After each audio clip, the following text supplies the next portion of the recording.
Assalamualaikum warahmatullahi wabarakatuh. Perkenalkan, nama saya Andiela Batari, kelas 3E Prodi Budidaya Tanaman Hortikultura, nomor induk mahasiswa 0513191877. Baik, di sini kami akan membahas tentang manajemen agribisnis skala usaha mikro, kecil, dan menengah. Pembahasan pertama itu ada pengertian dan ciri-ciri usaha mikro, kecil, dan menengah.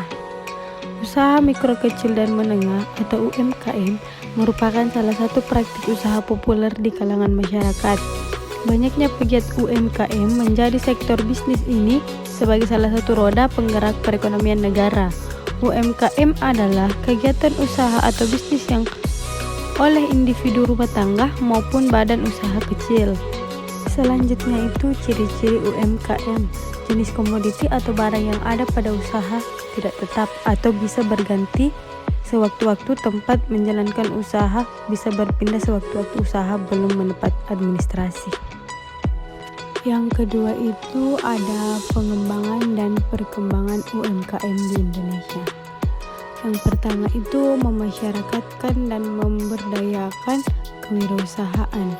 Yang kedua itu meningkatkan keterampilan teknis dan manajerial, dan ketiga itu membentuk dan mengembangkan pendidikan dan pelatihan untuk melakukan pendidikan, pelatihan, penyuluhan, motivasi dan kreatifikasi bisnis, dan penciptaan wirausaha baru. Pembahasan ketiga itu ada kebijakan pemerintahan dalam mendukung usaha mikro, kecil, dan menengah. Ada beberapa kebijakan yang dilakukan oleh pemerintah kita untuk UMKM. Pertama, pemerintah memberikan dana dalam bentuk biaya alokasi.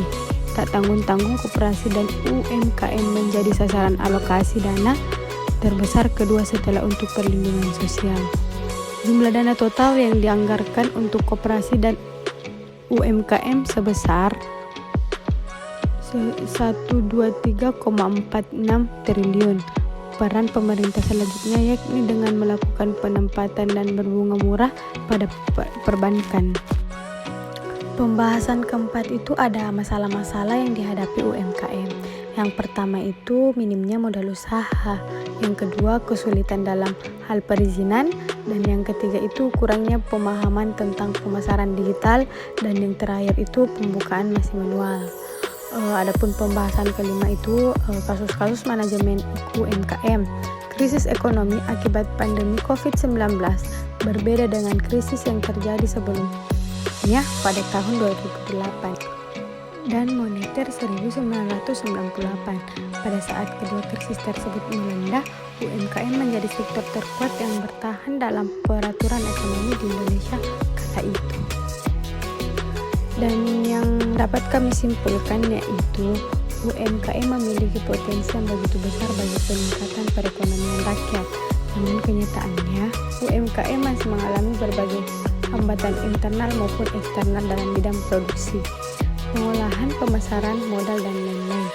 Berdasarkan permasalahan yang bisa dijalani oleh UMKM di Jepara, diperlukan adanya strategi kebijakan dalam pemerintahan yang pada intinya memiliki kewajiban untuk turut mencegah tiga hal masalah klasik yang kerap kali menerapkan UMKM, yakni akses pasar, modal, dan teknologi yang selama ini menjadi pembicaraan di seminar atau konferensi. Mungkin itu saja yang bisa saya paparkan, kurang dan lebihnya mohon dimaafkan. Wabillahi taufiq wal hidayah. Wassalamualaikum warahmatullahi wabarakatuh.